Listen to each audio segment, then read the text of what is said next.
I have questions about that. So I have questions about Nicolas Cage in this movie in general. Like, I have a theory, but I have so many questions.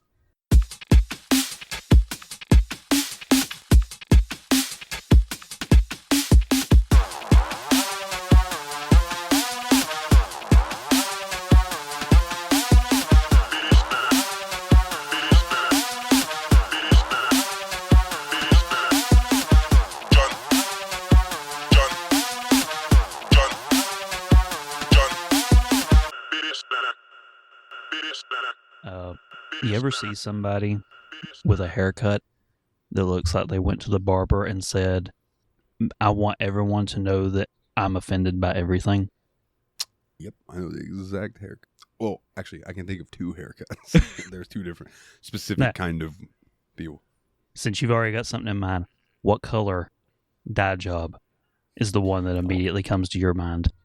Okay, so depending, again, there's two. One, it would be blonde. The other, green. Okay, and a natural color. The one that I saw, the haircut in question was blue. It was a chick, of course, she has a septum piercing. School's back in. All the college kids are back in town. And I've always called it, the haircut where it looks like somebody stuck the big bowl on the head and just cut all the hair that was hanging out under the edge of the bowl. I always called it the shit bowl haircut. The 60s Beatles cut? Yeah. My buddy the Mo Big Howard. When we were kids. Yes. Yeah. Mo. 100%. Yeah. So, when we were kids, my buddy Big Dick Brandon had that same haircut. This one looked just like that, except it looked like they used a yarmulke for the shit bowl and took a straight razor to the rest of their scalp and then dyed the little yarmulke-sized patch of hair just vibrant blue. You're making me think of, there's an NPC, actually there's a few NPCs in The Witcher 3 that just has like this little yarmulke bowl looking little dinky haircut, but they don't have the bald on the sides though. That sounds interesting. It's like the exact inverse of my male pattern baldness. Okay. And like, I took one look at this girl. I'm like, everything about you screams that you would hate everything about me. You started hearing 3 Days Grace in your head. And like, and I was having to deliver to this woman. I'm like, oh man, I'm so going to get a 1-star just because of how I look. Because, I mean, I have no problem with minorities, but my haircut does suggest otherwise. Yeah. For our viewers out there who might just be listening, I shave my head. Do with that information what you will. And it was just one of those moments of, man, I do not fucking talk to me because nothing good is going to come out of this. Just take your food and go. But it was just so ridiculous, and I can't get that damn haircut out of my head because I don't understand why someone would do that to themselves. I'm not sure. It's best not to ask questions. I don't understand Zoomers. Me either. Like, I'm a pretty liberal dude. Everybody knows that. But like, when I look at people like that, I get the same thought where I'm like, I am going to inadvertently offend you somehow, and I just fucking know it. Because I inadvertently offend people who are normal looking. So like, I know that I'm going to offend you. You know what I mean? It's like the other ones I'm talking about is like, they've tried to make it a slur, but I'm going to say it anyway. Karens. Karens is not a slur. It's not even close to a slur. But they tried to say like, oh, that's offensive to people named Karen. Well, stop being a Karen. It's like, but you like, don't hear you Kevin's complaining. Exactly. It's always Kyle's is the joke that I always heard. Kyle. Well, I heard Kevin. I also heard Ken's. Oh, don't be smirched. The good name of Ken. I am Kenough, and you can too. But it's like that bob cut. So not quite a bowl cut, but a little bit longer. I'm talking bob cut off right at the jawline, and it's always blonde, or they have it permed up somehow, and it's the I want to talk to your manager haircut. And like people say it's a stereotype, but having Jeff and Dane, we've all worked in customer services. That's a fucking stereotype that checks out. It's a stereotype for a reason, all right? Like, Yeah. and, saying this is probably going to get me in trouble, but, all stereotypes have something that started them. Whether it was just like 3 dickheads who ruined it for everybody, or, you know what? Maybe there's something to it. Yeah. The comedian, I think his name's Jimmy Yang, has a great bit about it where he's talking about he had brought this girl home and they slept with one another. And afterwards she said, Jimmy, what they say about Asian guys doesn't seem to be true about you. And he was like, lady, do you understand that you are perpetuating a falsity that has been spoken about my people for years and years now and is a strong reason that our men struggle to get women? But thank you. Oh, I thought the punchline was going to be something about he sucked at math. No, he just goes, but thank you. Thank you. That fucking cracked up, man. Speaking of deliveries, though, so I ordered Domino's earlier because I was lazy and didn't feel like cooking anything because I'm still getting over my back being hurt. And dude knocked on the door, which I haven't heard in forever when I've ordered pizza. Like it's been contactless delivery for a while. So I go and I answered the door and I was like, hey man, what's up? And he holds out the receipt and he says, I need your signature. My manager says that contactless delivery is no longer an option because we need signatures on every receipt. Word? All right. And I signed it. And I was like, I don't want you to get in trouble, man. And he handed me the pizza because I had tipped on my card and he went on his way. And I was just thinking to myself, I wonder what happened that caused that.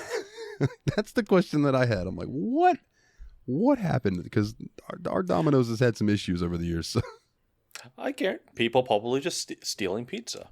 You know how they steal packages off of porches. Someone's like, oh boy, porch pizza. I didn't even think about that. Yeah, porch snipers.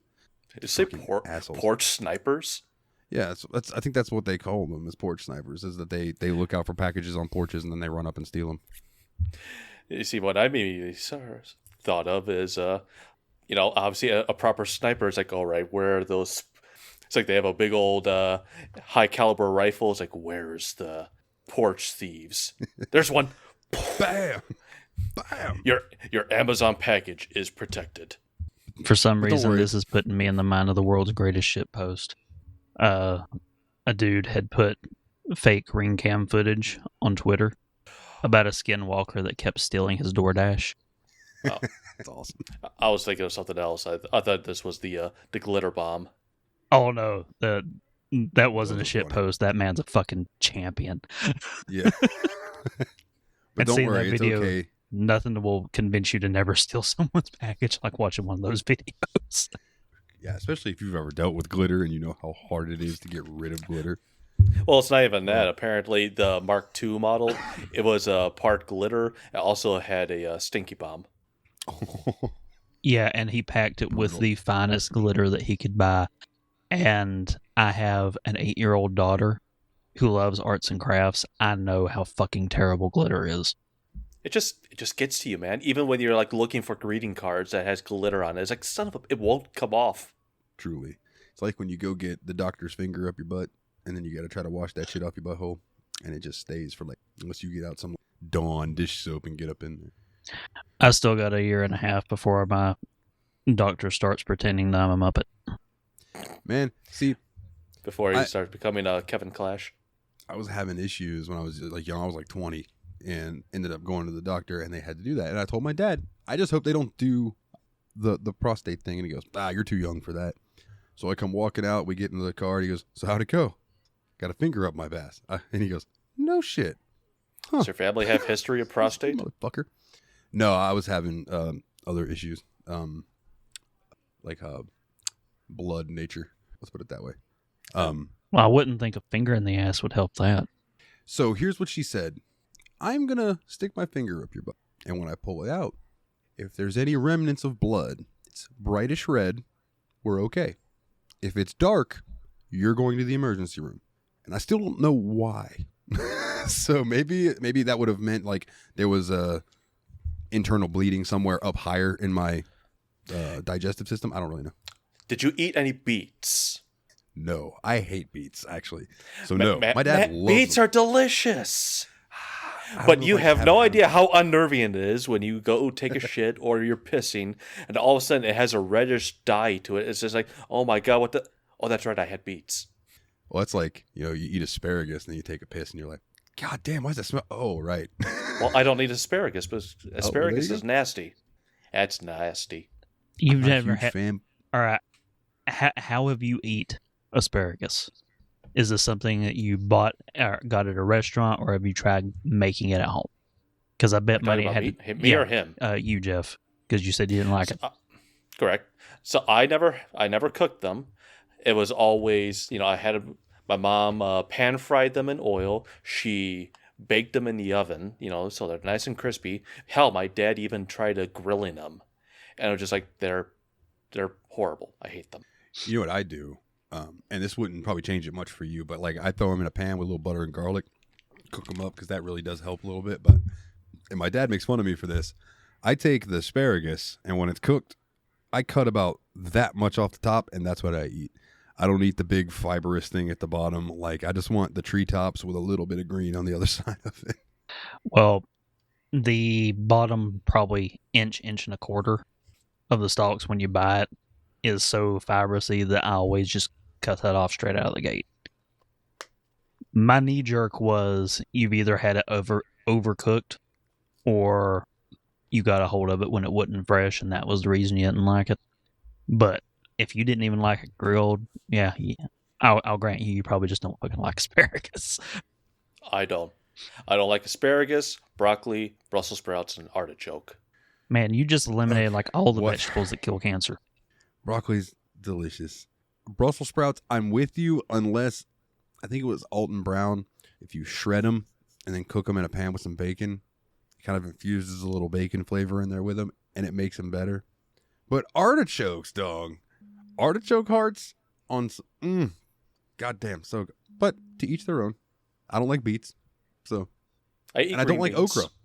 Okra can fuck off. Okra are deep fried Never had okra. okra.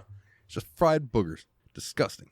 Yeah, if it's not cooked right, it just comes out slimy. So I can understand not liking that. Yeah, dude. Jeff, the way you said you've never had okra, that might be a southern vegetable, to be honest with you. But, like, you can soak a bunch of okra in water, and it will make the water viscous, like thick, because of the shit that's in the okra. Like, I don't know how to explain it, but, like, it'll be like water, but the thickness of aloe. Like, when they go deep and you get that back of the throat spit? Mm-hmm. Yeah, that's what Phlegm. it's like. That's like that, yeah, phlegm, loogie. Yeah, exactly. Fried boogers. It's fried loogies. That's what it is. They're disgusting. I mean, we have okra up here. It's just if someone presented it to me, I'm just like, no, I'm good. Yeah, nah, not good. Good choice because it's nasty. Now, I've thought about trying pickled okra, but fried okra is one of those things that I can eat, but I never go after it. I like pickled garlic. My buddy Dustin loves pickled eggs, and he was so excited to get me to try one. I took a bite of it and was like, you want the rest of it? It's all right, man, but it's just like, nah. But pickled garlic's really good. I got a jar of it in my fridge right now. Chop that up, add it to a sandwich. Or a vinaigrette. Mwah. Bellissimo. Now, let me tell you, hold on a second. My dad's calling. Well, for a quick moment, I thought he had a flip phone. Flip. Like, it would be Dane that had a flip phone, and it would have Linux Oh, on it. look at the way how he's holding it. It looks like it's a flip phone. Man, remember when you saw The Departed, right? DiCaprio, Matt Damon, Martin Scorsese, Jack I feel like Nicholson. I saw it, but it was a long time ago, and it's one I've only seen once. I feel like I watched that with my friend Brendan. But anyway, continue. It's just that movie was heavily reliant on flip phones, and just to make them even cooler, even though it's a flip phone, they're not. They added a sound effect to them every time they opened up, so it's like a little, like a little unsheathing. It's just like shing. It's like, okay, you Now, just made flip phones cool. I did have that sound effect on one of my flip razor phones. When you opened it, it would go shing, and then when I would shut it, it would go smoke weed every day. That was the kind of teenager I was. Sorry, we were talking about how you holding your phone looked like it was a flip phone. Ah. And I said, if anybody that we know would have a flip phone, it would be Dane, and he's got Linux on it. All right, that's fair. I have actually considered getting rid of the smartphone and swapping back to a dumb phone. But you got to get the big buttons. I miss the fucking buttons. I fucking hate a touchscreen. What's weird to me is the flip phone they have now that's a touchscreen flip phone. That just seems like it's ready to break at any time. Well, someone I work with has one of those things. And, she was showing it to me. It's just like, you see, this is why I'm never going to get one. Because look, it leaves a line right at where the fold is. Yeah, and that would bother me if I was looking at something and there was just a line in the middle of it. Yeah, that is an inevitability with those. That's why I don't have my two monitors pushed together as one big monitor, because there would be like this black line in the middle. And some people can deal with that, and I tune it out pretty quick. But I mean, you've seen my ridiculous monitor setup. It's like I'm set up at the fucking Nebuchadnezzar watching The Matrix. Yeah, you're Dennis Nedry if he was paid properly. You didn't say the magic word. If he was paid properly, there would be no movie. Was it you that shared that meme? I mean, I'm the one that shared it. Yeah. It's also just one of those things of like Hammond the entire time is going, spared no expense. He's a fucking liar. You spared the expense on Nedry. Well, to be fair, it's not his fault to take care of his gambling debts, which I think that was in the book. That's why it's just... Yeah, I don't think that's explicitly stated in the movie. I think it's just left that he was not paid enough. Or, no, Hammond just says, I'm sorry about your financial problems, but it's like it was like a time and place for them. So it doesn't specify gambling. It just says your financial problems. But I think in the book, it's gambling. See, I bought the book. I put it on my shelf. I never read it because I was too young to fight my way through that dude's style of writing. Michael Crichton is hard to read. Very, very scientific. Yeah.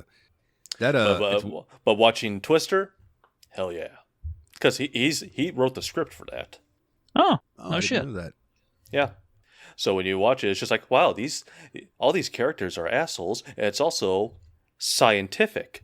Michael Crichton? Now, if I'm not mistaken, Michael Crichton did actually get the greatest revenge in authorship history.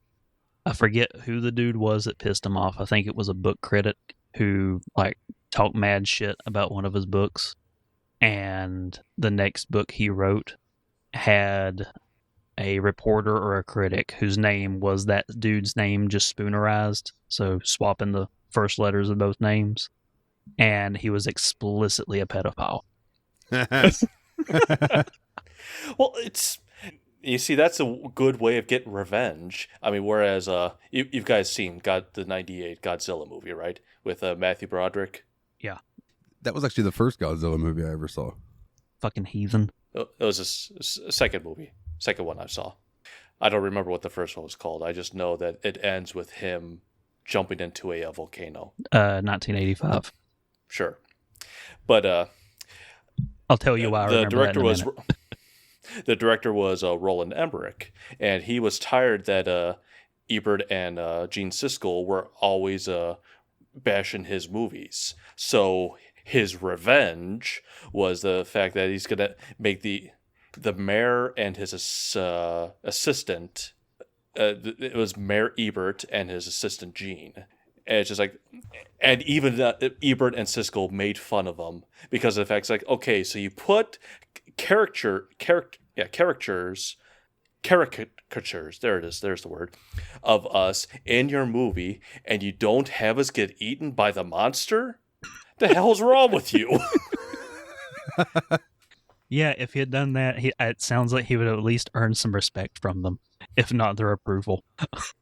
My dad really liked a book by Michael Crichton, The Andromeda Strain, I think is what it was called. Mm-hmm. He's always really recommended that one to me. What's funny to me about Jurassic Park is, Dane, if you ever get around to reading the book, which I've been looking to try to find a fucking copy of the book that isn't paperback. I found one. It's a hardback, and it's got Jurassic Park and The Lost World both in it, so it's a big thick boy, and it's like $50. But anyway, if you ever get around to reading Jurassic Park, you're gonna be like, didn't this happen in Jurassic Park 3? Didn't this happen in Lost World? What the fuck? You're gonna realize that they basically took the book and made 3 movies out of pieces of it. Well, I from my understanding, he wrote the screenplay first and then did the novel from the screenplay before the movie came out. So he had time to like workshop and add shit in. Okay, well if that's true, then that makes a little more sense. But like, yeah, there's certain scenes in it where you're gonna be like, or it's just like, this is from Jurassic Park 3 years later. What the hell? I do remember that the scene that the second movie starts with the compies on the beach. I'm pretty sure that's the first scene in the book. I did make it that far. Now, what were you going to say, Jeff? The point I was going to say, I'm just going to complete what you were going, or the follow up. That still is one of the best smash cuts in cinema history. It's the woman screaming because she's seen her daughter getting mauled by the compies, and it cuts to Jeff Goldblum yawning. Malcolm Goldblum, standing in front of some palm trees, just kind of having that tired yawn look, and it's just like, oh, he's in the subway. But what I was going to say is, after the movie came up, we did the episode. Lost World and Jurassic Park 3 came out on TV, and it's like, okay, I'm going to watch this. I still think 3 is the better movie. Scratch that. 2 is the better movie. 3 is more fun and entertaining. It's been a long time since I've seen 3, but I could see that. I didn't like 3 because it neutered the motherfucking T-Rex. Yeah. The Spino? Yeah. They were like, we need something new. And now they're like, now let's genetically create a dinosaur that looks like a Gears of War enemy. Also, let's clone little girls. You're jumping way ahead in the franchise at that point. But like, it's only the second movie in that franchise, in the World franchise. At least the one thing that World got right with all the genetically modified dinosaur bullshit, they brought the motherfucking T-Rex back. It canonically, the motherfucking T-Rex in Jurassic World that shows up and beats ass on the Indominus Rex is the same T-Rex that ate the blood-sucking lawyer in Jurassic Park 1. It is canonically the exact same dinosaur. Isn't it named Rexy or something like that? I don't know. To me, it's just the motherfucking T-Rex. Thanks to a Nostalgia Crack video. I was just going to say, it's like, that is Nostalgia Critic. Yeah. Tell me you watched that episode without telling me you've watched that episode. Ever since the first time I watched that, every time I watch Jurassic Park, as soon as the T-Rex shows up, I'm like, it's the motherfucking T-Rex! Drives my wife nuts because I made her listen to the stupid little song interstitial that he did because it's just an earworm of that over and over and over. She's like, oh, damn it, Dane, quit that shit. I love it. But speaking of the motherfucking T-Rex, welcome to Dane and Jeff's Media Dump. I'm your host, Mr. L. Dane Puzzles Esquire, Mr. Puzzles for short, Dane for shorter, and with me today, he's mean, he's green, he turns milk into gravy. The co-hostess with the mostest, Mr. Grumpy Jeff. Jeff, how you doing? I'm trying to look where I'm green. I mean, I'm covered in mosquito bites right now, but I'm certainly not green. It's those monster Incredible Hulk gonads you have. They're like avocados. And not like the little pruny ones. They're like the massive ones that you see. Avocados from Mexico. Well, if they're as big as avocados, I need to see a doctor immediately. Big bag. Blow you out in the knee, jumping back and forth when you jog. Just constantly swinging, smacking my legs. It's just like I take one running step. It's just like, I gotta take a break. Imagine a Jeff 5-minute run takes like 5 hours. Imagine Jeff like Randy from South Park, where his just mode of transportation is hopping around on his massive balls. Just trying to get a little cancer stand. Wait, wasn't there a Miyazaki film about tanukis that do that shit? They like bounce around on their nuts. Yeah, I believe so. Oh, damn. Tanukis and their big balls. And that smooth, sultry voice you hear, you know him, you love him. He's back for the hat trick. Steam Machine Dalton. Dalton, how you doing, bud? I am doing well, my good sir. How are you? Mean as ever. Hey, only one of us can be grumpy. Well, he's mean. You're grumpy. Didn't he call me mean? No, he's I didn't. mean You're right. and green. I said mean. He's green. All right. So I'm not mean as ever. I'm lightly singed. How about that? Fair enough. That's not a joke. Crippled. They opened a new cigar shop up in Boone, and I got me a fancy cigar. And when I was trying to relight it, when it got short, I singed the hairs in the center of the mustache. Oops. Nothing tastes better than a smooth cigar and the smell of burnt hair. So you're a cigar guy. Let me ask you. I watched Dutch Mantel. Is old wrestler. That part doesn't matter, but it's his podcast, and he's got a cigar always, but it's never lit. He just chews on it. Is that like similar to me putting a dip in? Like you just chewing on the tobacco and you're kind of just getting it that way, or? There are some people who do it. I've never actually tried that. Have you ever actually smoked a cigar? Like a nice one, not one that's got the little plastic mouthpiece stuck on it. Oh yeah, no, I've had a cigar, not a black and mild. All right. So where it's tobacco wrapped in tobacco, like I know whenever I smoke one, I don't have them very often. It's kind of a periodic indulgence from every once in a while because the ones I get are like $12 a pop, which while I know is a reasonable price for a nice cigar, is still like, oh fuck, that's a lot to pay on one smoke. But I get you. Whenever I'm smoking them, I know that I'll actually kind of get that tingle in my lips from the nicotine soaking in when it starts to get wet. So it might be a similar thing then. They just wet it and then they stick it in their mouth and they're just holding it there. And okay, that makes sense to me then. So I mean, it makes sense. You could totally do that if what you're after it, if you like the flavor in that sense. But to me, the joy in tobacco is the aroma of the smoke when you're going through it. Oh yeah, I fucked up. So I smoked blunts before I ever smoked an actual cigar. So I lit my first cigar, real nice big thing, and I just dragged that mother like it had bud in it or something. And then went, and I was like, and just choked for like 10 minutes. Amateur. It was like, oh, it killed me. Well, dude, it's funny because like I've smoked cigarettes for a long time and done like dip and stuff like that, but the cigarettes make me cough every time. I don't know why. Is my shit done freaking out? Okay, good. Yeah, I think you finally quit skipping on our end. Yeah, that was strange. Like my screen just went black and then it came back on. It's been doing that since I plugged my TV up as a screen to play games in bed because my back's been fucked.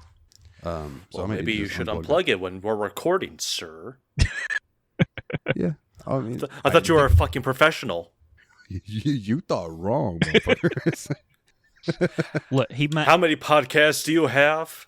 Well, at one point, he had like 20 of them. I was gonna say I have like 3 that I'm doing at the moment. 4 if you count one that'll come back eventually. Yeah, I will eventually get consistent about being able to watch wrestling and we can bring back Grumpy Jeffs. It's all good, man. It's all good. Life happens. But it's hard to do that when we're watching fun movies like we were today. That's not a segue. I'm just stating this movie we watched was fun. If we want my early take. It was very fun. So let me get this out of the way. I experienced something in the last 2 weeks that I had never experienced before, gentlemen. So I'm in my bathroom. Let me go ahead and say I hurt my back. I was doing a bunch of yard work, and we got a bunch of trees and stuff down that we got taken down. So I was trying to do some stuff out there, and just a lot of different things, weed eated and all yada yada yada. So anyway, I'm sitting in my chair, and I lean forward, like sitting straight up, and I lean to like scoot forward. And while I'm in that position, I coughed really hard, and it just made something on my lower spine go pop, and I couldn't walk. Right? It was real bad. And it wasn't sciatica, because normally when I get sciatica stuff, it shoots down my leg. This was a straight pain in my spine. It was lumbago. Is that down by Key Largo? No, I'm just calling you uncle. Oh. Motherfucker. So I love how the youngest on this podcast right now has the most back problems. That's some shit, ain't it? When I was in high school and I was on the weightlifting team, I always tried to lift more than I should have. And then I don't take it easy on myself, and I'm always one to, like, especially when I'm doing yard work, I will push myself until I am like exhausted, and it's caused issues over the years, as you can see. So I'm in bed, and I'm like walking with a cane, and I'm talking like, when I say granny steps, you ever seen someone learning how to walk again and they just like shuffle real slowly?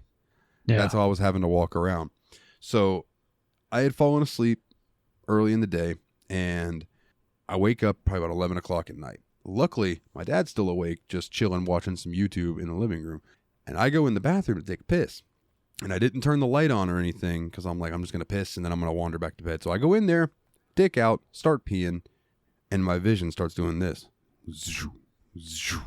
And I started, and then just next thing I knew, I was on the floor. Apparently, I passed out while I was taking a piss, just from the pain in my back. So I fall over, and I come to because I'm hearing, "You all right? What happened? Yo, you all right?" I fell. What? I think I passed out. So my dad comes in there, helps me stand up and everything, and I did not piss on myself, which was amazing. I didn't piss on myself, but I finished my business when I come back to, and then got back in bed. And dude, for days and days and days, it was like 2 days ago that I could finally walk without my cane. Like, and it's finally starting to go away. And the issues now is no longer my spine hurting, but the muscles around it that were overcompensating for the pain in the middle are now just like radiantly sore. Like it feels like I just did a bunch of working out because they were just constantly strained trying to hold my spine together while it fixed itself. Damn, man. It's been a fucked up couple weeks, man. Now, I do Sounds have like one you question. pinched a nerve. I have one question about when you passed out. When your dad found you, was your dick still out? So my zipper was down, but my dick was not out. Ah, damn. You see, this is where I was kind of hoping. It's like, if you want the conclusion to this story, listen to the steam machine. So, Yeah, the all the other stuff, is what it is. But like, I was just happy there was a pile of clothes there because I'm lazy and hadn't done laundry yet. That's all. what I had in my mind was when your dad found you, your dick was still out, and I was wishing you had had the wherewithal when you said I fell till I tripped over my dick. That would have been great. But no, at that point, I was like, I need to roll over and stand up. That's what I'm focused on right now. I was like, fuck, man, it hurts so bad. See, I never miss an opportunity to take a jab, no matter how shitty the situation is. My wife gets pissed at me because I keep telling her that on my deathbed, my plan is to call my daughter close and whisper in her ear that she was adopted and then die. All right, no one can see this, but Dalton is dying right now. Oh, man. He's like, I took a drink at the wrong time. It would have been great if you did a spit take. It looked like you almost did. I almost did. Because I thought he was going for the SpongeBob, like, bring her close and be like, I need a tailor, and then just die because you're adopted? What? Hey, you see, I immediately knew it's just like that's the direction Dane would go. Now, for the record, If you went SpongeBob, that doesn't seem like Dane to me. for the record, my daughter's not adopted. Fun fact, me and my wife had a lot of trouble actually with her getting pregnant. And you know what? I'm gonna make the two of you cringe now since we got to hear about Dalton's back problems. Yeah. I'm gonna share an issue. I've got fertility problems, and it is a kind of hereditary thing. Are either of you familiar with an undescended testicle? Yes. Then Yes. All right. So, as it sounds, one of them, whenever I was young, never came all the way out. So you looked at the bag, there was only one bean in my bag. So I remember, we went to the doctor like, hey, something's not right down here. You need to take a look. Because, my mom was like, holy shit, is my son a uniballer? So they did an ultrasound. And they're like, nope, it's right there. It's undescended. It's a family issue. There's other people up the family tree that have had it. I won't name my dad because I don't want to embarrass him and let everyone know that his nut didn't come down either. But the procedure for fixing this. They laid me down on a table, and the doctor made the universal OK sign. He put on gloves, for the record, and he puts that right against, it was just my boy at the time. And then with the other hand, he reaches down and he grabs the scrot, and he says, "You might feel a little pressure." And then with the speed of a janitor yanking a turd out of a very clogged toilet, he goes, and the suction force pulled it on out. And it was the left one, so it was the bigger of the two. And this was just last week? No, I think I was like 4. 3 or 4, I was little. When he said just a little pressure, he fucking lied. I will say, when you started talking about this, and the first thing that came to mind was the King of the Hill episode. That's not my purse. I don't know you. That's my purse. It's when the EMT is talking to Peggy. It's just like, well, his right testicle is swollen right now, but that will reduce in size in time. It's like, what about the left one? We'll let you know when we find it.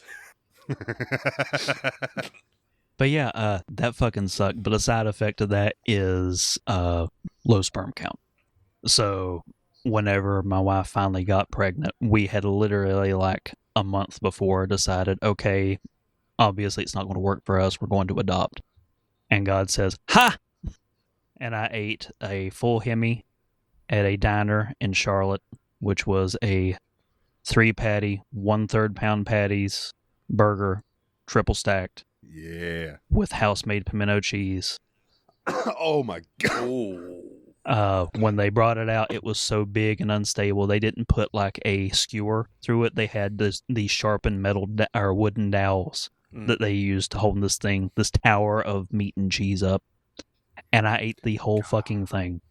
And we mathed it out. I knocked my wife up that night after eating it. Of course you did. The thing was, you were powered by beef, right? And pimento cheese is delicious, and when it's homemade and good, oh, bro, I bet that burger. You were just like, after that, you were like, "Honey, let's go home." Actually, it was at a rental. I need a nap. There you go. But the only other difference, the only other possible explanation, this was also the only time that me and my wife have been intimate while I was drunk off my ass. So the other theory is that my sperm are stupid and swim the wrong way, so they had to be wasted and accidentally get turned around to go the right direction. So one of those two factors got the job done, and we got my beautiful little girl out of it. But I'm definitely on my deathbed going to inform her she's adopted, so that she's going to go on this big, long quest of who's my real dad, because she doesn't want to tell her mom that she knows the truth now and all this shit, only to find out that, no, daddy was just fucking with me. And, to help her with the grieving process. No, you're saying is like it was one or the other. Why not both? Could have been. Why not all that beef and cheese and all that booze? That could, the beef and cheese could have given them the strength they needed to persevere, and the liquor. Were you drinking Beefeater? Was I what? Were you drinking Beefeater? No, I was drinking whiskey and Sam Adams, alternating. Samuel Jackson, it'll get you drunk. It's my beer. Bitch. I miss Chappelle's show. I picture you telling your daughter, "Come here, I have to tell you something." And in the background, as she's coming, you just hear, "God damn it, Dane! I told you not to." She leaves. So you're like, "You're adopted," and she just turns and looks at her mom, and she just goes, "No, the fuck, you're not." Like she just knows once you whispered it. Or just be like, honey. You can save a bunch of money on your car insurance by switching to Geico. Oh, man, that's also on brand for me. I've been trying to reach you about your car's extended warranty. Oh, man. This is the most fun that I've had talking about my impending death. Oh. We've heard our bullshit, Jeff. You anything interesting going on? No, just the only interesting thing I did was I went to a barbecue this past weekend, and I just got eaten alive by mosquitoes. And I think I'm allergic to them because I have these, if you could see, Oh, shit. I got these big old red dots all over my You got body. the herp on your elbow. Damn, man. I got two on the arm. I got 2 on my left kidney. I got like 2 on my right ankle. Do you want a pro tip to keep you from getting eaten by mosquitoes next time? Isn't it catnip? No. Trust me. No, that's ticks. This will work. Before you go out, like if you've got your wife with you, get your wife to eat a banana. Because My banana? Huh? No, a real banana. My banana? Real banana. Oh. POU 4011. Get your wife to eat a old produce sales clerk in me. Yep. So get your wife to eat a banana because the mosquitoes that bite are exclusively the females. And the reason that they bite and drink blood is they're after potassium, which bananas are very rich in. So if you feed your wife a banana, you don't have to be the fastest runner. You just have to be faster than the next guy. Dude, Speaking of produce, what's 4016? Fuck, what is 4016? I don't remember 4016. 4069's cabbage. Yes. 4065's bell peppers. What color? Green. Yep. Let's see. What the fuck was 4131 was the seeded watermelon. 32 is the seedless. I can't remember 4016. No, 4131 is Fiji apple, is it not? No. I might be thinking 4232. 4032 is seedless watermelon. Did I say 41 originally? You said 4131. All right, yeah, I just said the wrong fucking thing. I can't remember. Well, It's red delicious apples. oh, that's why. Because that is like dishonesty in advertising right there. Yeah, they're not agree. good. I agree. I like They're 4031. I love Granny Smith. Nah, give me a pink lady. I like Gala and Fuji's. They're pretty good. Like I like a nice balance between sweet and tart, but a Honeycrisp, the ones that look like Wumpa fruit from Crash Bandicoot, those are good, man. See, Honeycrisp is my daughter's favorite. I like the Gala better than the Fuji because they're crisper, but I like the extra tart without being just torture that the pink ladies do. That's the one that I like. You see, I like tart, so I like lemon, I like lime, so. Now, I've seen the spectrum of apples, and there's actually like a handful that I've never seen in stores. So I don't know if they're not an American fruit. I don't know. Maybe regional. Or like maybe like an Asian apple or something, I don't know. Yeah. Well, we've got a bunch of fucking apple orchards like 30 minutes up the mountain from us. So all the places around here have a lot of local apples, and they get a bunch of different varieties in. So we have more than just that standard, like 5 or 6 that most of the big chains carry. Most of the places around here will still get the, shop local shit. But yeah, apart from the barbecue, I went to the gun range. That was fun. I'm still watching The Witcher, and I'm in season 3 now, and it makes me sad that Henry Cavill's not returning. I have not seen season 3, so maybe I'll watch it to catch up with you. But yeah, he's doing a great job. And it's just like, I understand why he left, but it's sad that he's leaving. Now, speaking of which, that reminds me, we do have a Dalton found an error segment this episode, so don't let me forget to hit that. I have nothing else to say, yeah, so. Oh, well, in that case, we can go to our favorite segment, Haha, Dalton felt an error. This week, courtesy of recently canceled Mikolov, haha, I found an error. The dandelion, is it said Jaskier, or how is it pronounced in the stuff? Jaskier. Jaskier. So it's like Jarl, Jaskier. Mistranslations from the books, not the games. Also, Cavill did play all the games and read all the books, which is why he got pissed at the writers and left. So apparently, we cited the wrong source for the mistranslation or some shit. And by we, I mean YouTube, because I haven't fucked with any of it. I abstain. I'm still right.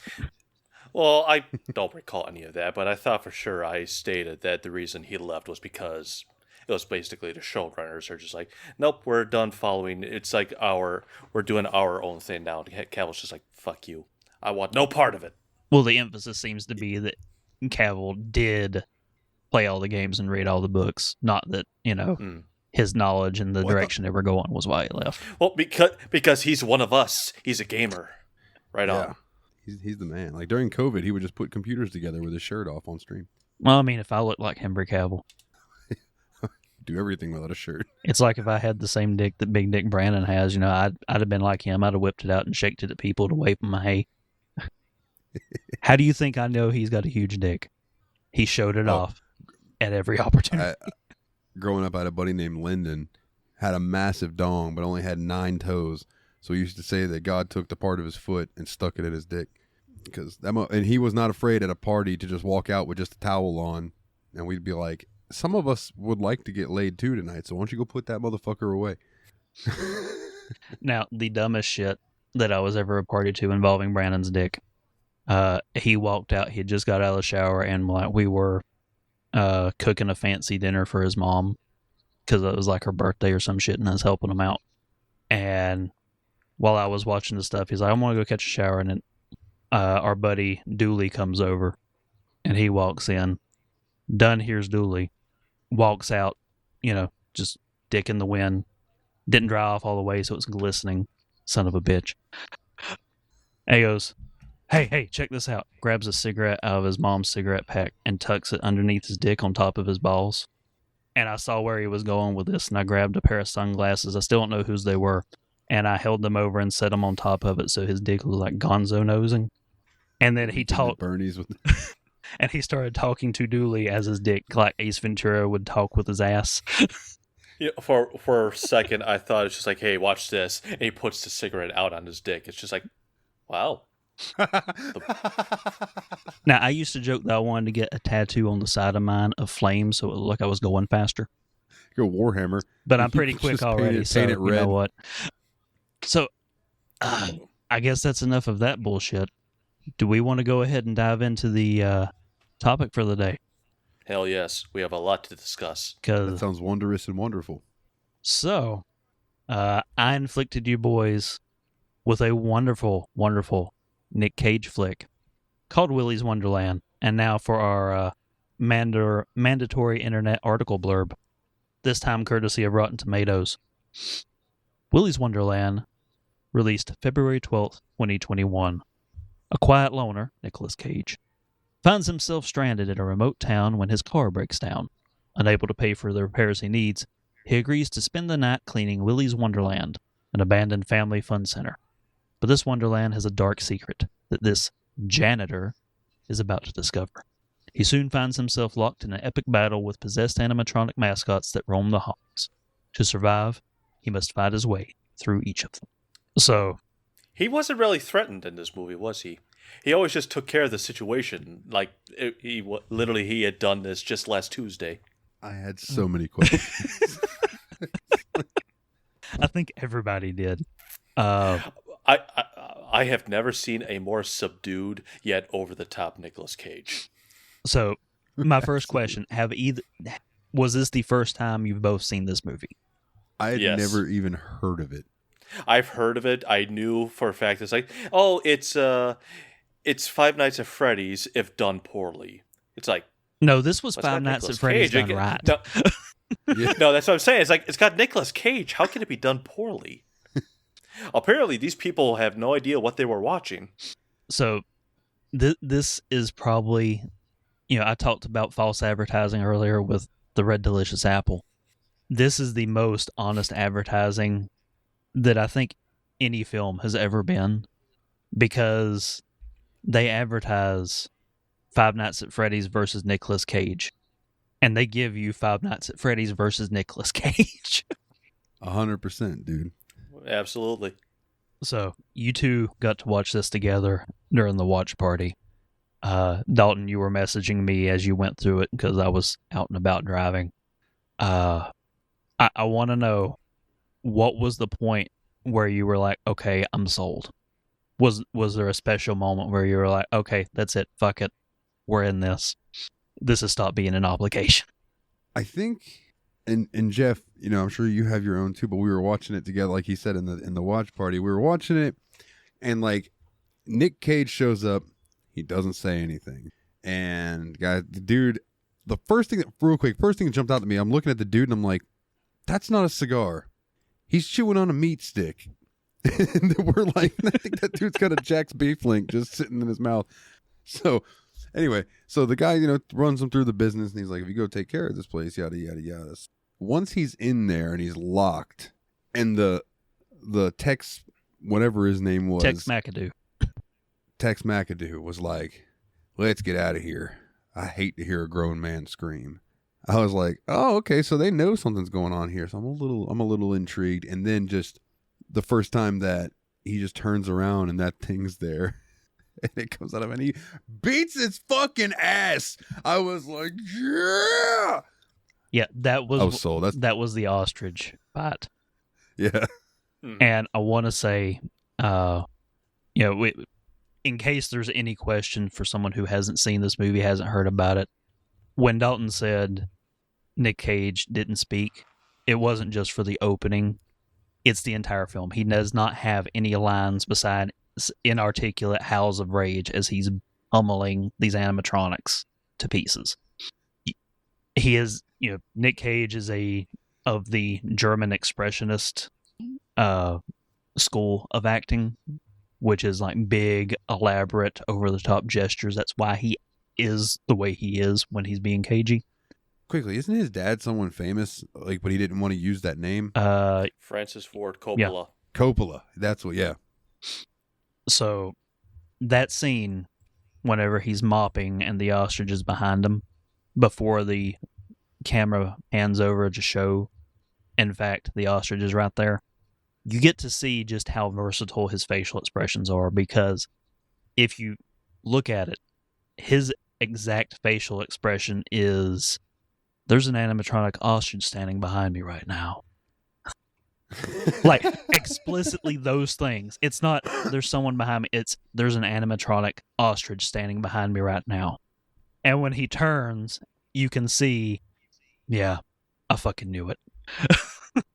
He really shows off just how he can perfectly control every minuscule muscle in his face to say everything that he's not allowed to speak. Before I get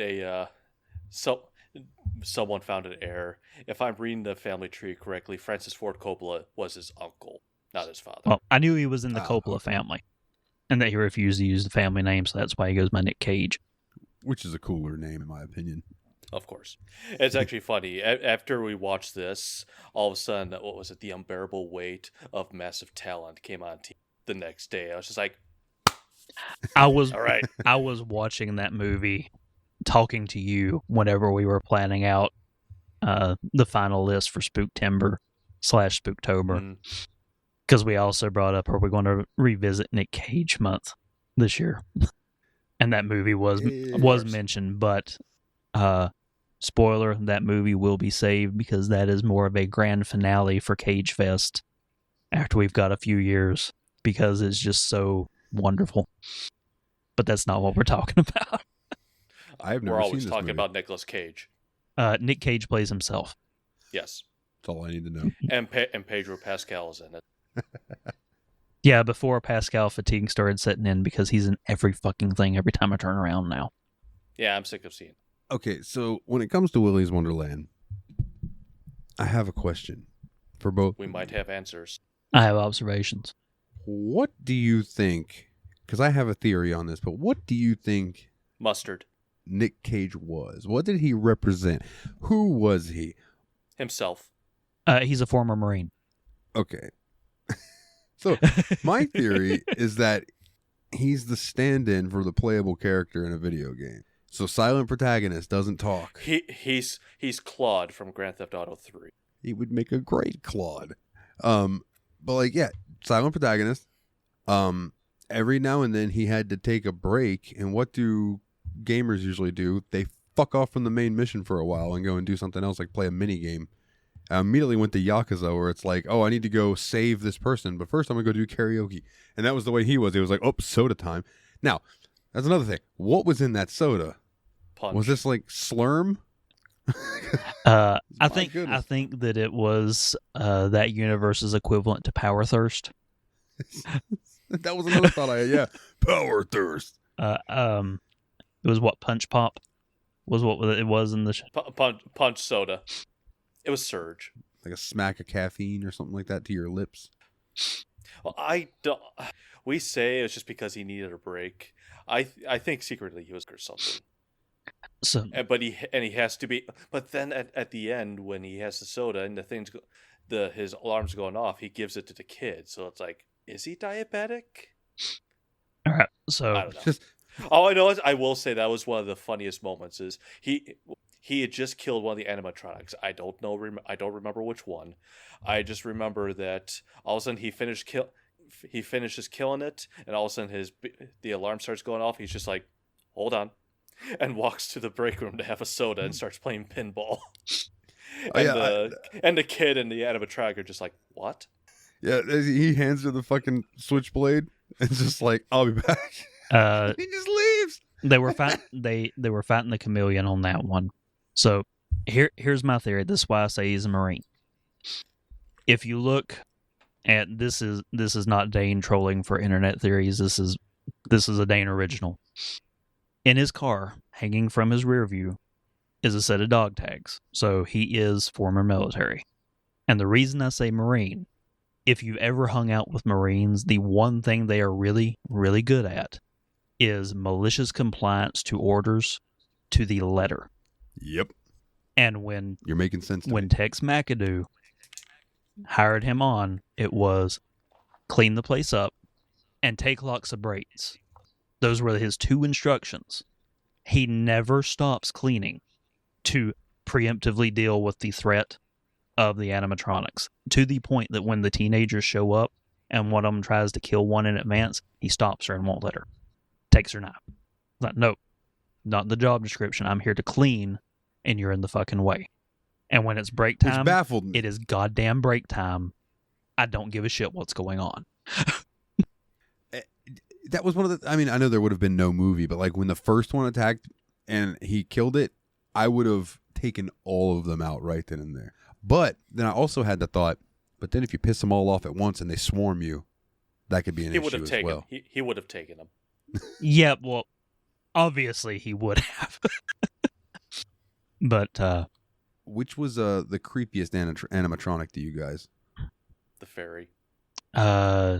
It's something about its face. I think I have an explanation for that, but I want to hear Dane's first. I'm debating. I'm probably going to say the gorilla just because he was so uncannily clean and rounded off compared to the others. He was probably the one that came the closest to that creepy feeling that real animatronics have, instead of being made to look creepy the way the rest of all of them were. Because they were all clearly designed to be scary first, not accidentally scary the way that like Chuck E. Cheese was, or the way that the Five Nights at Freddy's animatronics before, later in the series. Because they look like they could be, real animatronics for something, and it's the setting and the fact that they're aged that makes them creepy. So I would say probably the gorilla, because he was just unnaturally rounded off and stuff.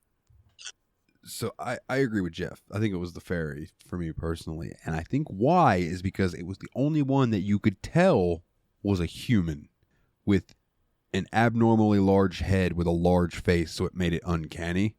And then the debut, when they first introduced that character in the movie, and she's just like scurrying around like a spider backwards, like Bray Wyatt used to do in the ring. Yeah. Like, there was just something fucking weird about that. And then it would show her, and I'm looking, and I'm like, okay, that's a normal woman's body, but just this massive head with these big eyes looking at you, dude, it just fucking creeped me out. Yeah, she's definitely the furthest in the uncanny valley out of all of them. But because she is very obviously the product of, we ran out of costume budget, so they just put a mask on a chick in a dress. To me, she always stood out as out of place in the cast of creatures. I can see that too. It's true. That makes sense. I mean, they're all animals. Well, it's not uncommon. Like Chuck E. Cheese had the human chef. I only know that because my daughter loves fucking Chuck E. Cheese, and I was gonna say there's other mascots besides Chuck. Oh yeah, they had. Oh, there's a whole band. I only went to Chuck, and I was like 12 years old, and I don't think I did anything beyond the art. I did not set foot in one until I was a dad, and by that point, they had already gotten rid of all the animatronics in all the places, and unless you're paying for a birthday party, they don't even have some poor bastard come out in the Chucky outfit. So, we know the plot. Shows up, fucks his car up, gets locked in the place. Clean it, and we'll pay for your car repairs. Attacked by the animatronics. I want to know. You say fuck his car up. All it was just a spike strip. Yeah. It popped all his tires. A well-placed spike strip. Yeah, we'll do the town's lore in a minute. I want to know, because so the animatronics that they had, you've got Willy the Weasel, who is the obvious final boss that they're building up to for the whole film. I don't know all their names. I know a couple of them. You've got Siren Sarah, which was the woman that Dalton was talking about. There is, I called him Senor Turtle because he was a turtle that spoke Spanish. Yeah. The chameleon, the gorilla, the alligator, The ostrich. the ostrich. I think that's it. The knight. Yeah, the knight. The knight. So The Ghost and Goblins character. you're fucking right. Yes. So I want to know, what was everybody's favorite, like, animatronic fight / kill? I mean, I think a lot of us are going to the gorilla's death because Cage curb stomps him. Yeah. Dude, so he American History X'd him on a urinal, so in the chat I put he hit him with the American History X. It's like damn. I think my favorite kill was not Nic Cage killing them. It was the fact that no matter the situation, if a dude is almost trying to get a nut, like, he is going to get that nut no matter what. Even if there is a weird alligator animatronic that is watching them do it, he's just like, listen, just ignore it. Just keep going. Just keep going. He's watching us. We'll fucking give him a show. Come on. Come on, get into it, baby. Damn. And I'm like, we were joking in chat. We're like, horror movies are always such a good, like, way to say abstinence is the way. Because it's like, if you're fucking a horror movie, you're going to die, and you're going to die while you're having sex. And this was no different. It's also what's funny about this, I say funny, but it's like they're in the room where it's like where all the child murder happened, and also where they set up the seance. Yeah, the satanic ritual. The satanic ritual. So it's like, oh, this is where all the kids died. Let's fucking the Why ball am I pit. so turned on? It's like, and I think I made that joke. It's like, oh, all this carrot murder is making me horny. These dead kids make me horny, is what you said. Things like, and yeah, it was so strange that and the guy's like, "Oh, you a freak, huh?" Well, all right, let's talk about. It's funny. So, well, before you go, so Kana joined in watching this with us, and the three of us, Dalton, Kana, and I, we all made the guess, like, who's going to die first. And it's funny. At one point, it's just like people were dying. It's like, they were stabbed. But they were still alive when we no longer see them. So it's like, that is not a confirmed kill. Yeah. So we were doing all these funny loopholes. It's like, and I think Kana actually was. Mm-hmm. No, what was Kana right? Yeah. Because my character died but not on camera, and you were like, doesn't count, it's not a confirmed kill. Then yours died but not on camera, and you were like, damn it, not a confirmed kill. And then Kana's gets murked on camera, and we're like, oh yeah, he's dead. Well, but no, it's not even that. It's just like we see him moving around, but then later on we see I don't know if it was the girl or Cage, focus on the two, and we see that they're not moving. It's like, that's a confirmed kill. Kana win. Yeah. Which, good on this movie for breaking the streak of the black guy always dies first. Yeah, And I believe. Even though technically not a confirmed, that guy could still be alive, just in a lot of pain. So let's talk about I the just B found it plot funny that the guy. with the teens, since we're kind of talking about their deaths. Oh. What were you going to say, Jeff? I was just gonna say, like, the guy I picked was the last one to be killed. It's like, wow, I suck at this. Once I saw, I was like, oh, he has a thing for the main teen. It's like, oh, okay, he's not gonna die. Shit. So, the A plot of this film is Silent Nic Cage versus the animatronics. The B plot, which would be the A plot in any other fucking horror movie ever made, is the teenagers who are trying to burn down Willy's to stop what's been going on there, which is that the town knows that they're haunted and they've been sacrificing drifters and travelers to the town to them to keep them from busting out and killing everybody in the county. I'm sorry. Before you continue with this, the way you just phrased it, I was like, wow, this feels a lot like Tucker and Dale versus Evil. You mean how Because in a normal, in any other horror movie, this would be the A plot? Yes, in any other movie, the teens in that movie would be the focus. But yet, if the movie focus about, I fucking love it. I've never seen that. I've always heard that I would love it, but I've never watched it. Oh my god! It has. All right, if we end up doing a Spooktober encore, we're going to have to come back around to Tucker and Dale. But yeah, I'd never actually thought about that particular parallel, but yeah, you nailed the fucking nail on the head right there. So no, I will say quickly, the cop lady, that actress is really good at playing an absolute bitch because I hate her in everything. Yeah.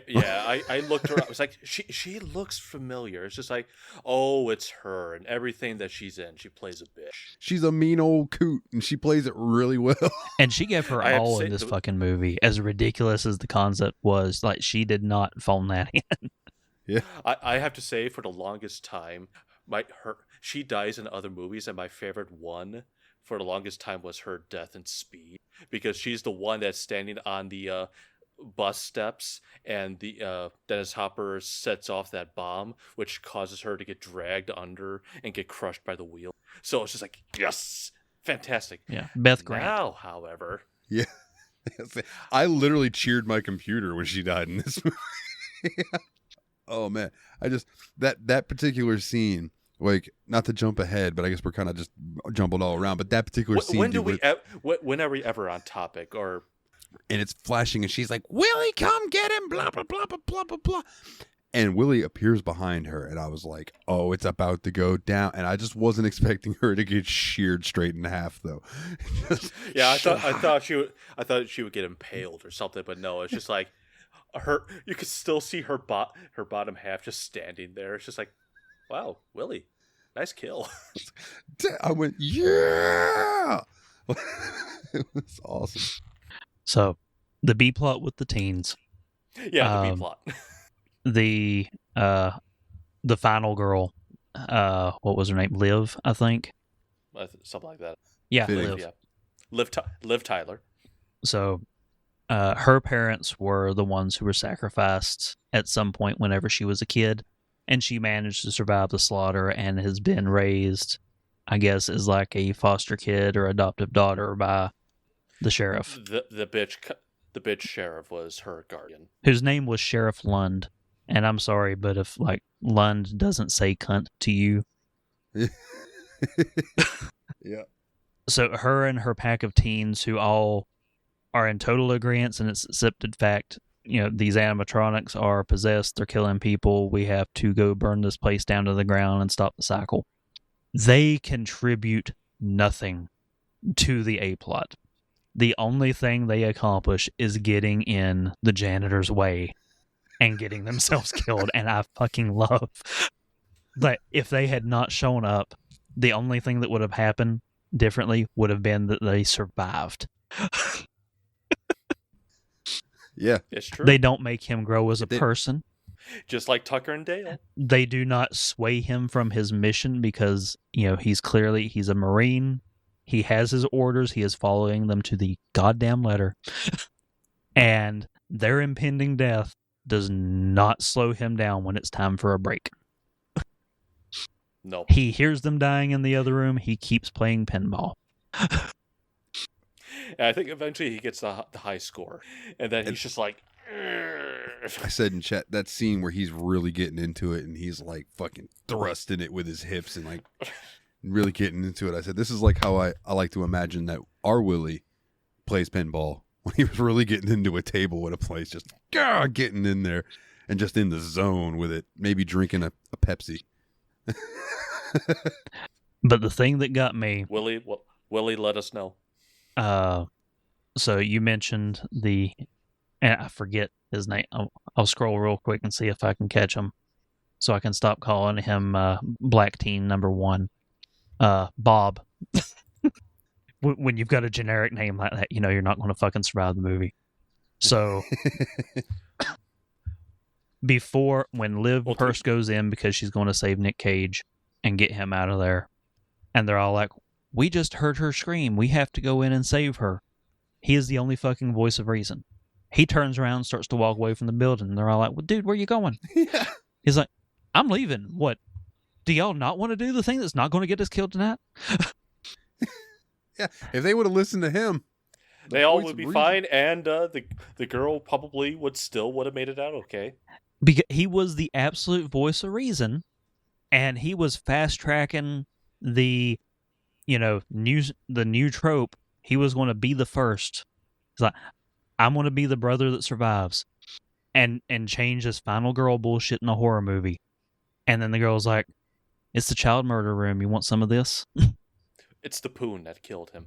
Which is hysterical because he's giving that other guy shit. Like, you just want to go in there because you're trying to get that ass, and she ain't going to give it to you, brother. Exactly. It's like getting on him about. And then he dies getting some ass. It's so poetic. It's poetic. It's fucking poetic is what it is. This movie is art, and I don't care what anyone says.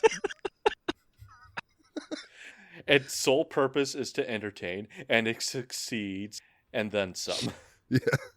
Then you have the poor bastard who I know this has only been a few years, but like these teens have aged to the point where they're all very clearly super adult now, and I don't recognize hardly any of them now. But no, I recognize none of these people. The only people I recognize were Cage and the sheriff. I think it might have been Chris. So he was the weenie who runs into the arcade, dives into the little prize kiosk, and he's hiding and calls the sheriff and gets the sheriff involved. When the chameleon walks in and starts talking shit, "I'm not like the others.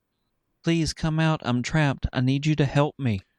I'm trying to get out of this. Like the whole time, I'm like, "Don't fall for it, dumbass. Don't believe her ass." And the motherfucker pops up, and she's still like just, smooth talking, and like the shit that this chameleon is talking, like, tell you about what the other side is like and all this other shit, just luring him closer and closer. Like it's stopped even being believable at this point. Oh, when he poked his head up, I don't know if I typed it in chat, but audibly, because I did. There's a few times I yelled at my screen watching this. I was just like, "You gullible fuck." That's exactly what I said. I'm pretty sure it's just like, of course you're gonna listen. Fucking guy. I will say there's one thing I absolutely love about this movie, because any normal horror movie like this, it's like they would have dragged out. It's like Nicolas Cage walks into a Willy's one, and then it would be like 20 minutes before we finally start getting to what makes this movie fun. No, the first thing that happens as soon as he enters and the doors lock is he turns around. There's the ostrich. It's like, oh, thank God, we don't have to wait too long for the fun to start. Yeah, this movie does not do foreplay. I mean, it's only 88 minutes long, so it's just like, oh, It's not tickling your Perfect. balls. It's not kissing you on the neck. It's spitting on it and ramming it home. I was gonna say it Immediately. runs and jumps into the bed and lands. I Where it will needs to be. say there are when they start going into the exposition dump, I'm just like, of course we have this. Well, even for an But it I was think quick. even for an exposition dump, you got to give them credit. They were creative and like they didn't try and go, all right, what's a like halfway believable explanation? It was just no. This place was opened by a creep who wanted to kill people. Cannibal serial killers. That's what they were. That's what they all were. Who got a group of like-minded individuals and staffed the place. And I'm sorry, like one dude who was like dressed up like in the knight's outfit, taking pictures with the kids, and he had like the rapist stubble, and the kid was all smiling and happy. Like, if I walked into any place that was supposed to be for kids, and that's what, the associate who's like, no, I'll take a picture with you, little girl. What the fuck? That's when you pull out a gun and get like, you will step away from my daughter. A gun's going to be Hey, too Biff, quick. get your damn hands off her. But like, they just go like, all right, what's the most ridiculous thing? All right, yeah, they were cannibal serial killers. Like just one, and he tricked the others. Nope, all of them. They were all in on it. They were down. And they somehow opened a business. No one knew who they were. And they were able to hide all these murders for years. It's like, if knew they were going to get caught. I think satanic suicide never cult. get caught. And when they were caught, they performed a satanic ritual, and then it turns out that they came back as the animatronics, and they're still killing the people in the town. So it's like, all right, to protect the people, we're gonna send drifters away. So it's just like, you know what? I'm perfectly happy with this explanation. I believe I said this, like, this is a House of West thing. Like, is this a reasonable thing that normal people would do? Absolutely not. Does it fit the tone of this movie? Nothing would fit it better. And because everything up to this point has been so just, like you said, it's been art. You're just like, you know what? That is fucking ridiculous. I'm in. It kind of reminded me of House of a Thousand Corpses, when people would roll up and go to the Captain Spaulding's thing, and then he would kind of size them up, and then they would end up being captured by the family and stuff. It's kind of that same vibe too. So I gotta ask, we've danced around all of them. I want to know, what was everybody's favorite just kind of running gag throughout the movie? Because there's a bunch of them. Still my favorite running gag, just because we have. I mean, I'll believe your theory because I don't have any other explanation for it. It's the fact that Nicolas Cage is punctual with his soda break. I mean, literally, in the middle of killing two animatronics, he kills the chameleon. Hold on, and hands the girl the switchblade, and goes has a soda. It's just like, which, to his credit, in that scene, you can see a moment of hesitation where he's like, "Damn, like I'm leaving you high and dry, but it's fucking break time.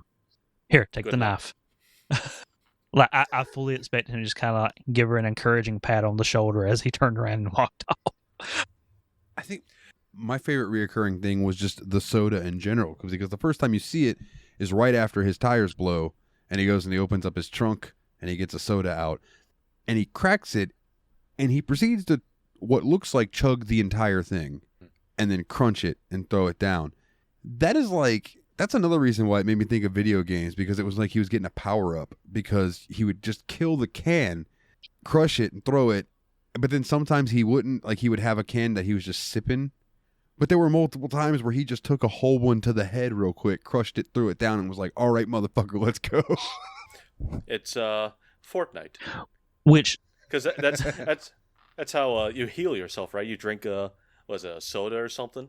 Which, as far as that opening scene goes, where he drinks it and then stands against the side of the car, and you watch the shadow pass as he stands there all day. Yeah.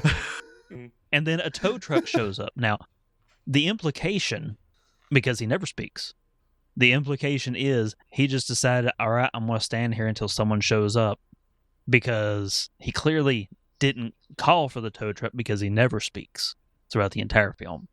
So it was just a case of, they're like, well, fuck, he's just going to wait out there literally all day. I guess we'll just go out there and show up with the tow truck conveniently and bring his ass back. But just the fact that he does not budge, he doesn't go back for another can of soda. He stands there in the sun in a leather jacket and his cowboy boots. But as far as my personal favorite running gag, this might be my runner-up if it's the same one. Every time he kills an animatronic, he ends up covered in the black goo where he destroys them, just, head to toe. And after he has killed them, he walks back to the supply closet, gets a fresh shirt. That's right.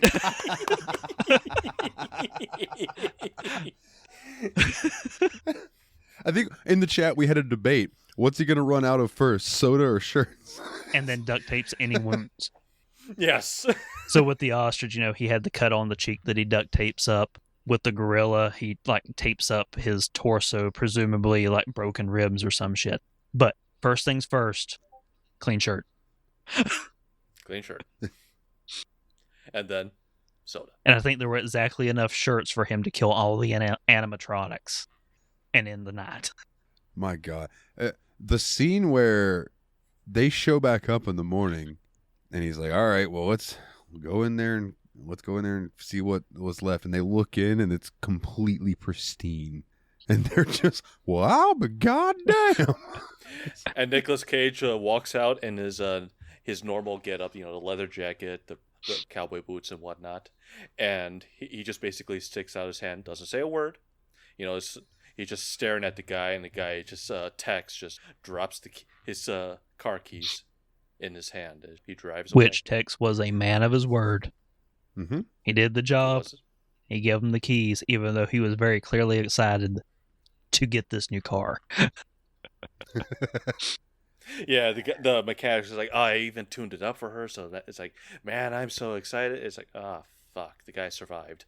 So here's my question, or one of my questions to you guys, and this is about kind of like how the movie wrapped up and everything.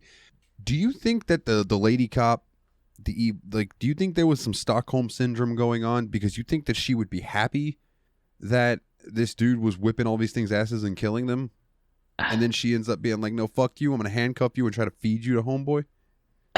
If you're going to treat it like there's some sort of logic to why they're fighting so hard, my only assumption is that she could not imagine a situation where it would be possible to kill them all and make this go away.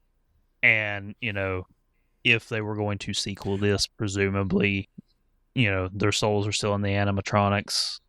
And even though they were destroyed, they could, just kind of respawn back on stage or some shit. The reason I think that she was fighting so hard to like you're ruining everything. We had something going here. It's just like, as fucked up as this situation is, it was controlled. Fair enough. It's like, okay, we'll drop off some drifters. You guys will go to town on them. You guys will be satiated for a certain amount of time. I don't remember how long it is. The situation was controlled. The fact that Nicolas Cage just came in and he starts ruining everything, it's just like, oh shit, I'm losing control of the situation. How is this going to? Because she's always saying, it's like, I have to protect the people of the town. It's just like, and not only that, if they discover that this could have been dealt with all along if they had just destroyed the motherfuckers, then all of the people that they have let them kill over, presumably, because, Liv was a child when this place had been shut down for the last time and they were sacrificing people to it. All of the drifters and travelers that they've sacrificed to them over, presumably decades at this point, means that those were preventable deaths that is on their hands. So, that makes sense. You guys mentioned, so we go into a Chuck E. Cheese type location. That's where this movie. Where do you think a sequel, like like the manufacturing plant of where these animatronics are. Oh, dude, that or a theme park. Like, think about all the weird animatronic. Like, think about It's a Small World. Like, getting trapped in that, and all of the things are evil in there. I'm just trying to think of which Chucky movie is it where the kid fights all the Chucky dolls, or he fights Chucky in, was it the third movie where he fights Chucky in the manufacturing plant of where, I don't remember who the killer's name. No, there's some whole I'm not sure. There's some screwed up lore with the Chucky movie. You did make me think of that scene in Toy Soldiers where he fights them all in the store and all the toys are coming at him and stuff. So I can see that. And I remember you mentioned that while we were watching it. You were like, this got Toy Soldier vibes. I don't remember the scene, but you did say that. I can't remember. Also, I got to say, Small Soldiers. Thank you. Not Toy Soldiers. Small Soldiers. When he first killed the ostrich and he rips its spine out, Kana and I both at the same time in the chat went, fatality. Yeah. And I said the same thing the first, second, and third time I saw that scene. So I think that the only logical place that they could go with, Nic Cage as the janitor, because like this, they did not sequel bait this movie.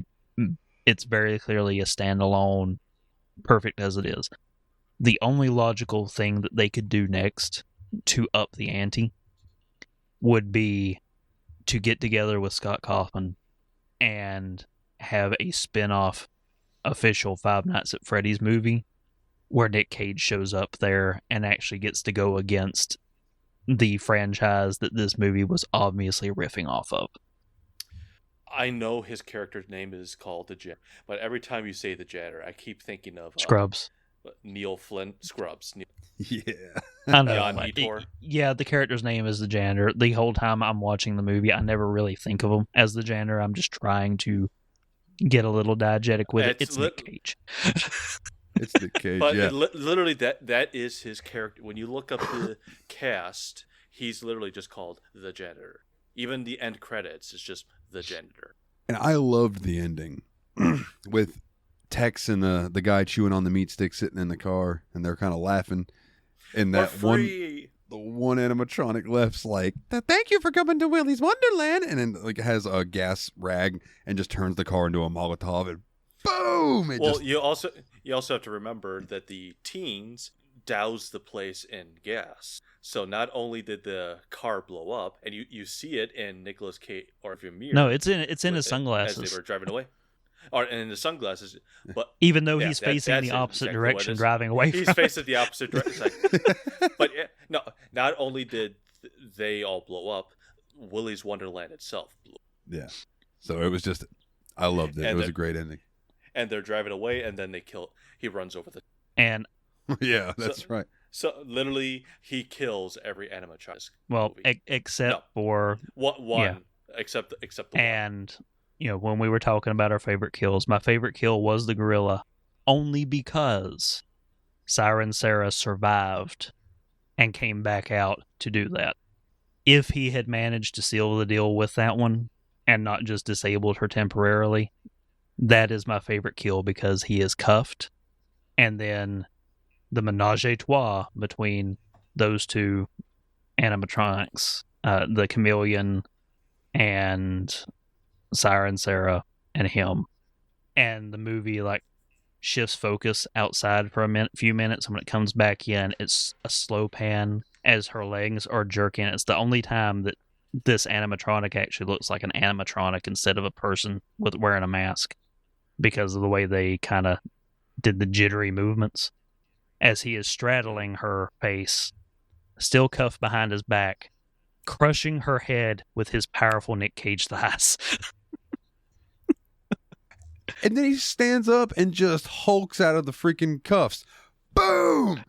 I was like, that was that power thirst kicking in. Literally, it's an altered beast. Power up. And the only other thing that we didn't touch on was how Liv's job for the plot B characters in this film was to lead them to their deaths and to stand there and stare awkwardly as Nic Cage brutally murders animatronics with his bare hands.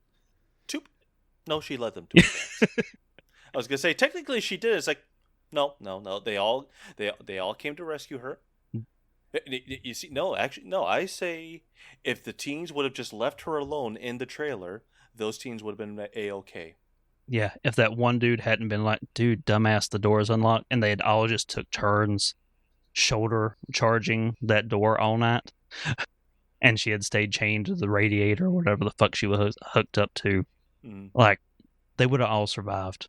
But that one girl just had to have played too much Fallout and used a bobby pin. That girl was so stereotypically like a 50s movie punk. She's just like chewing the bubble gum, like twirling her hair. She just pulls a thing out, picks a thing, and she's getting all horned up over child murder, like classic 50 shit. Yeah, exactly, dude. She's just. I watched Rebel Without a Cause. That was the main plot of that James Dean. I was thinking of was it Pleasantville? Pleasantville, yeah. Was that everything's black and white until the girl goes and starts whoring around and everything becomes color? But you see, they weren't kids. It's like it's Tobey Maguire and Reese Witherspoon. It's like they were in their 20s and 30s. Yeah. Well, Tobey Maguire played Spider-Man. He was like 110 being in high school. So I was convinced. Yeah, me too at the time. Yeah, when I was a kid, I was like, yeah, totally. High schoolers look like adults. This checks. You're saying nerds, too, can eventually get someone like Kirsten Dunst? Hell yes. Oh. So was there anything that y'all want to talk about that we've skipped over with this? I'm trying to think. I mean, is there anything that took you out of it? Is like something like, okay, let's get back to the fun. Like I told you, I mean, I understand why we needed the exposition. I think the problem was that maybe I'm trying to think. Maybe the first one was 2 weeks, where it's just, the girl was explaining to Nicolas Cage about everything. I'm just like, but as they went along, I guess they got more fun and just went way more crazy and out there. So it's like, okay, you know what, fine. Well, the fact that... But I felt maybe they went too long. The fact that Liv's mini exposition dump that she did to Nic Cage, whenever she finishes and it cuts back to the present from her flashback montage, and he's scrubbing the sink, and she goes, "Are you even listening?" Like, to me, that kind of made, that was the payoff of a joke. So that one was fine. I will say at that moment, as she was going on, I was getting bored and I started scrolling through something. And all of a sudden when she said, "Are you even listening to me?" It's just like, wow, the movie just called me out. So I think the movie was self-aware and knew exactly how long to pace that stuff to get the desired effect. And then whenever you have the second dump where it goes so outlandish with the direction for the backstory, it's no longer like, that it's exposition dump, but you accept this ridiculous world that they're painting. Yes. The only thing in the movie that took me out was the fact that the one animatronic was clearly just a woman wearing a mask. And, they did not have a big budget. I've never seen this confirm my theory for why Nic Cage has no lines in this movie. I thought the same thing, if you're going where I think. So I do know that when you're dealing with extras, there is like a flat day fee that they make for being on set as an extra in the background, and they are not allowed to speak while they're filming, because the moment that an extra has dialogue that appears in the finished work, their pay jumps up dramatically. I think it's 5 lines of dialogue. I don't know what that threshold is, but I know that they're really strict, like, hey, unless we're telling you to do something, you keep your fucking mouth shut. You don't talk in the background. If you do talk, you pretend to talk. You don't actually say something. I wonder if there's some weird rule that he was helping them to leverage so that they could get away with paying him less than what they would have to with like the Screen Actors Guild requirements. And that's the reason that he took the job, to make sure that it happened while doing no dialogue. That is an honest wonder that I have, and I've never looked it up because I like to live in the world where Nic Cage didn't say a fucking word to make sure the movie got made. I thought too that he did that to save money, because it might have been some kind of maybe with the Actors Guild, the Screen Actors Guild, there's some rules on because that's pretty much a union for actors. So I figured it was probably something along those lines where maybe he could save them money if he didn't talk, and he could charge them less. It has to be because this movie only had a $5 million budget in 2021. So I guarantee that's there. Nicolas Cage is like, no lines of dialogue. I'll save you guys money. Okay. I bet he made at least $5 million just for National Treasure. If anything took me out of the movie, I think it was the dude cop. I'm like, you're not from here, so why would you just all of a sudden bow to what this lady is telling you, and all of a sudden you're taking this girl home? Like, you don't even live here. What the fuck? Why? I think he was definitely in over his head, and it was a case of it's easier to follow orders than to try and make sense out of what I'm seeing. But he clearly hit the point of, okay, something's got to change right whenever, Senior Turtle decides, all right, time to fuck up your world. And the only other scene, which you've explained away to me already, but was the one where the lady cop's in there, got him handcuffed. She's got a shotgun. And you know what? Now that I'm thinking about it, Willy wasn't in the room. If Willy had been there, I'd have been like, why didn't she just blow that fucking thing to pieces with the shotgun? But then we already had that conversation earlier, so that's been wiped away. So, final thoughts on Willy's. Dalton, we'll start with you. What's your final thoughts on it? Fantastic movie. I am absolutely thrilled that they did not explain anything about Nicolas Cage. Not a goddamn thing. You go into this movie, and when you leave it, you know exactly as much as you did going in about Nicolas Cage's character. Or why it happened. Because I had all these theories. Oh, he was one of the kids that survived back in the day, so he knows what's going on here. No, he's just some dude who's Billy Badass and beats the shit out of some animatronics, and it's great. It's fucking great. It's a great movie, dude. Jeff. So, like I stated at first, when I heard everyone's like, "Oh man, it's Five Nights at Freddy's with Nicolas Cage," but it's an awful movie. It's just like, okay. It's Nicolas Cage, so I at least know for a fact that I am going to. And then I learned eventually that he has no lines of dialogue, so it's like, it's fine.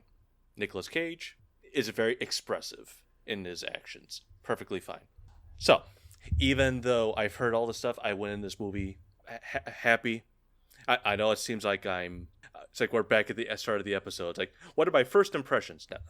These are my first impressions are I knew what I was getting into. At the end of the episode, I got what I wanted and more. I mean, yes, I have my issues with the expositions, but for the most part, Nicolas Cage is fun as hell. This movie is just, hey, you want to see Nicolas Cage kill animatronics, and you're not going to have to wait very long. It's only 88 minutes. This is a fast, fun watch, and I strongly recommend. Yeah, I know that you always love that cool 90-minute runtime when we come across it. Something that does not overstay its welcome and does what it shoots out to do. So, I am the resident Cage enthusiast. I fucking love Nic Cage and everything he does. Kevin Smith once said that Ben Affleck could play the shark in Jaws. Nic Cage could play the shark in Jaws without a fucking costume, okay? And I would still be there. Can you imagine? They're just on the boat and Nic Cage just flops on like, oh. They're just like, we're going to need a bigger boat. Now I'm getting thinking, what if Darth Vader was played by Nicolas Cage? Oh, damn. I can't imagine. Cage being Cage, but you can't see his face. I don't know how I feel about that. They would have to just put him in glossy blackface and go with it. That'd be the only way. Dude playing a dude. I am your dad. When I first heard about this movie, I discovered this movie on accident at a Redbox. I'd heard nothing about it. I didn't know this was something they were making. My wife and I were just, hey, let's go get a movie. And we went over to the Redbox, and we just got off of work. and we're scrolling through the stuff, and there's Willy's Wonderland. I'm like, huh. At a casual glance, I'm like, Willy's Wonderland. That sounds like it'd be like Chuck E. Cheese or some shit. Is that Nic Cage? All right, Becky, I know what we're renting. And she's like, but we've just started looking. I'm like, no, this is happening. I pull out my card, I pick that. I'm like, if you want to get something else, you can go. I'm done. And I start heading out to the car. I didn't know what I was going to be in for. I went in blind. And while this movie is exactly what it was advertised, I didn't know what was going to happen. And this is, to me, this is the canon for what a franchise horror movie should be. I watched it and I'm like, you know what? I've seen all of Matt Pat's shit talking about Five Nights at Freddy's, how they're eventually going to make a movie. Nothing they can do could ever hope to even match this. This has won cinema. Is it a good movie in the sense of, is this like high production value, well written, well acted? It's a no in all of those categories except for Nic Cage's performance, because everything Is the production bad in this movie? I thought the production. Yeah, for what they spent. I thought it looked. I thought it looked good for what. I'm not saying this is Star Wars or Indiana Jones. No, it's nothing like that. You have to think of this as just like, like old trauma movies. It's like those movies are ugly, but for the fact that they only cost for $400,000, they look pretty good. Like, for the money they spent, this movie looked amazing. They even had the shitty room homage scene on the rooftop with the shitty green screen in the back. Mm-hmm. So, not knowing what I was going to get except Nic Cage and mascot horror just from the cover on the box, the movie delivered. And I think that Liv's line as she was being escorted out of the restaurant by the cop says everything you need to know. You don't understand. He's not locked in with them. They're locked in here with him. Yeah. So like we don't do numbered ratings, but if we did like any scale, this is just all of the stars. No notes. Literally, this movie has one purpose: to entertain, and this movie succeeds tenfold.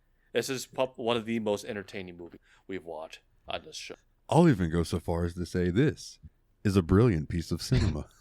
Eat that, Francis Ford Coppola. Your nephew does it better.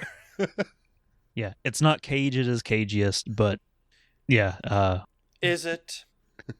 No, Cage at his cagiest is Ghost Rider 2. I always thought it was Face Off. No, that's John Travolta at his cagiest. Which, just as a side note, props to John Travolta for being able to channel Nic Cage in that performance. I just imagine the whole movie, Nick's like, no, more teeth. More head movement. More eyes. But yeah, damn it, John, wider. I love everything about this movie, and I'm so glad that I got to spring this on to people who have never seen it before. And you both seem to love it as much as I do. This makes my heart happy. So I guess all that leaves us with is what we're doing next. So, this is the first entry for Spooktember. This was my pick. Jeff, you've got the next draw. So what's up next? Where are we going from here? So you and I have been talking through DMs, and I told you this is like, oh, this is exciting. And Dalton, I know you're going to love this one. We are going to do the 1997 classic with Sam Neill, going back to Jurassic Park, the sci-fi horror Event Horizon. Ooh, oh, that is pure bliss on his face right now. All right, yeah, I've always wanted to see that movie. It has always been on my list to watch, and I've never got around to it. None of you guys have ever seen this? No, I've never actually got to see it. I know the gist of the plot, but I've never actually got to see it. Oh, this is exciting. This is very exciting. So then, just so I straighten it out in my head, we got Event Horizon, and then after that will be Slay the Princess, and then after that will be that one, right? Because that hasn't been revealed yet. So that would be after that. Do we want to reveal it, or do we want to wait? No, we'll wait. We'll Okay. keep each release under our hats until it's time to announce it. Because we're going to have one hell of a That'll finale. line up well. The Spooktember Spooktober Spectacular is going to be. Is this the one you and I have been basically started? Yeah, you and me have been talking about doing our finale for over a year for this one. Yeah. Because we were ready to arm wrestle over whose pick it got to be at one point. And then we're just like, let's just, it's both our picks because we both fucking love. Oh yeah. I will say this about the mystery one. Dane, how you felt about a movie where it's like, it's not the greatest movie in the world, yet it's the greatest movie in the world. And you just want to spring it on two people who have never seen it, and you just hope that they like it as much as you. I'm going to be in the same situation, except it's going to be like a 50% chance that y'all like it as much as me. Probably. Maybe 70. But like, it's not going to be just a shoe-in like this one was. Because this was, like I said, this movie was fucking sick. I loved it so much. I think this is the best received pick that I've had on our show so far. Definitely. Oh man, but you've had some. No, this is definitely better than Big Trouble Big Trouble in Little China. And it's the same. That movie is. It's the same general feel of movie, like a movie that you would think if any other set of people were making it, this would be a serious film. Or at least a self-serious film. But they knew what they were doing, and they made it something amazing. So. Hell yeah. Well, I look forward to Event Horizon, man. I'm stoked. Man, this is exciting. I knew you hadn't seen it. I didn't realize you didn't, or you did, and I just freaked. I don't know if I ever actually told you that I've not actually watched the film. Yeah, I'm familiar with it. I know basic plot beats and stuff, but I've never actually sat down and watched the movie. So I'm looking forward to checking this one out. So, you, dear listener, if you've made it this far, God bless you. But you know what? Probably this time, this is the most on topic that we've been ever, gushing over this fucking movie. So maybe it wasn't as tough this time around as it usually is. So, you've stuck with us this long. Thank you so much. We love you. I've been Mr. Puzzles. He's been Grumpy Jeff. That's been the Steam Machine. You've been our listener. Thank you so much. Jeff, do you have any parting words to leave these lovely, lovely people? I'm trying to think of a quote from Event Horizon, and the only thing I can think of is, "It traveled this." Or I'm trying to think of the quote. I think it's like, "It traveled to seek out the stars, and what it saw was pure chaos." Yeah, I don't think I can top that.